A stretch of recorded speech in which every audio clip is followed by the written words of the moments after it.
Bruce a total lifetime dedication to his art. He could take care of business, but he had a very active sense of humor.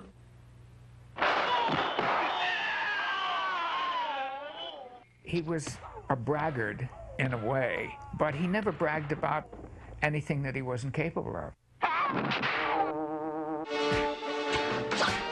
Everybody just loved him around the set because of his enthusiasm. He kept it pretty interesting. There's nobody I quite remember enjoying being a celebrity as he did.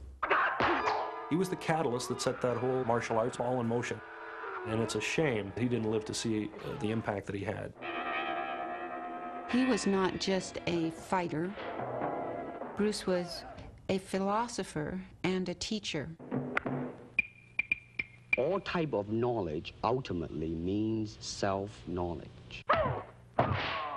As an actor, as a martial artist, as a human being, all these I have learned from martial art.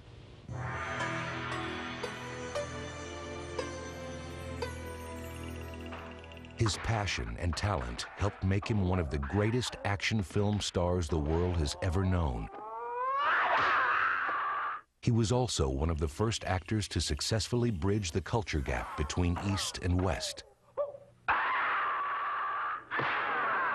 But for Bruce Lee, his personal life proved more dramatic and more intense than any movie plot. And though his style has often been imitated, the indelible mark he left behind nearly 3 decades ago has never been duplicated. On November 27, 1940, at both the hour and the year of the Dragon, the child who would come to be known as Bruce Lee was born in San Francisco, California. The dragon in the Chinese zodiac is a mythical creature. It has a fierce temper, it has tremendous power, it is quick, it is elusive, it is everything that is exotic, and that's fit Bruce Lee to a T. His father, Li Hoi Chuan, was a well-known film and stage actor who had toured with the Cantonese Opera Company. His mother, Grace, was a traditional Chinese woman whose superstitious nature caused her to fear for the safety of her infant son. Because his mother had lost a male child previously, it was believed that that was an omen.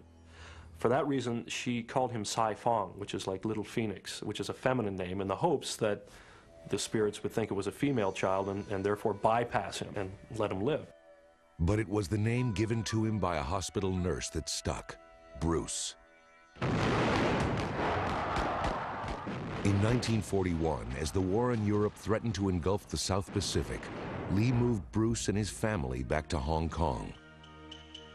As Hong Kong felt the hardships of World War II and the Japanese invasion, Lee continued to find work as an actor. Enjoying a thriving movie career, Bruce's father often brought his son to film sets with him, and by the age of 6, the fledgling performer was cast in his first speaking role, seen here in this dubbed excerpt from Kid Chung. Here you are, sir. You like that, Shen, huh? Uh-huh. I sure wish I could throw a knife like that. I guess that's when it all started. The director, my father, even my father being an actor, I mean, they all said that he was a natural. Wait,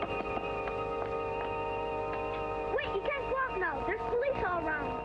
Even in these early films, the boy was showing the kind of charm, charisma, and body language that would mark his later screen appearances. If you look at some of his childhood roles, there's the thumbing of the nose, and there's that sort of grimace that he did when he got mad, and all of these carried over into adult roles. But that was really Bruce. I mean, later he would say that was honest self-expression. Despite being nearsighted and somewhat frail as a child, the young actor was growing up to be a handsome, confident, and even cocky teenager. In addition to acting, Bruce also developed a love for dancing, winning first place in a number of cha-cha contests in Hong Kong. But for a handsome young actor and dancer, post-war Hong Kong was a tough place to grow up.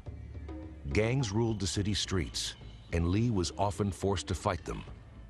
But Bruce liked a challenge and faced his adversaries head-on. I remember when Bruce was about 14 years old, he always did like to fight. So there was a group of students, classmates, that didn't quite like him. So one day when he walked out of school, they just jumped him and beat the heck out of him, you know. I guess he felt that he had to defend himself. In one such fight, Bruce took on the son of a feared Triad gang member. Afraid of retaliation, his parents enrolled their son in his first martial arts class. Now training under Yip Man, a martial arts master and philosopher, Bruce was instructed in the ways of discipline and self-control. Beginning in his early teens, he became involved with Wing Chun Kung Fu, which was a form of martial arts. And this was a philosophy that was very much about finding your power and delivering it in a very efficient way. To his parents' dismay, Bruce's street fighting continued, and the violent nature of his confrontations was escalating. In one of his last encounters, while he was removing his jacket, the fellow he was squaring off against sucker punched him and blackened his eye, and Bruce flew into a rage and went after him and knocked the fellow out, you know, broke his tooth, broke his arm, and the police were involved. Police detective came up and he said, "Excuse me, Mr. Lee," he said, "your son's been really fighting bad in school." And he said, "If he gets into one more fight, I'm gonna have to put him in jail." To rescue their son from Hong Kong's mean streets, Lee's parents made the difficult decision to send their 18-year-old son to live with friends in the United States. We saw him off, and my father was a very old-fashioned man, okay? He never hugs anybody, nobody, you know. My father actually went over and hugged him, and that really took us all by surprise, you know. Now back at the place of his birth, Bruce settled in Seattle and soon found work at a restaurant owned by a family friend named Ruby Chow. But the rebellious young teenager was certain he was destined for more than waiting tables in Chinatown. Enrolling at the University of Washington, he began majoring in philosophy.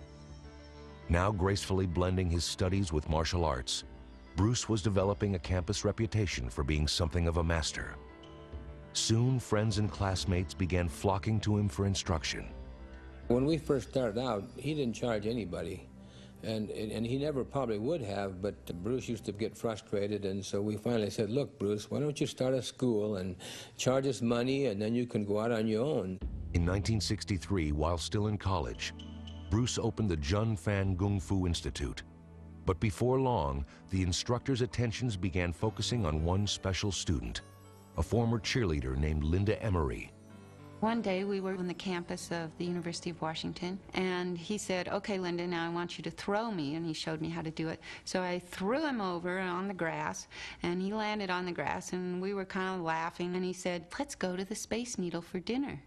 I said, "You mean all of us?" And he said, "No, just you." And I was like, that was our first date, October 25th, 1963.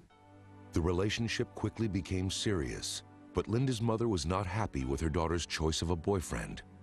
Interracial couples were not widely accepted in the 1960s, and Mrs. Emery doubted that the young philosophy student could provide a stable life for her daughter. Determined to prove her wrong, Bruce worked harder than ever to build his budding franchise of martial arts schools. And on August 17, 1964, Bruce and his former student Linda were married.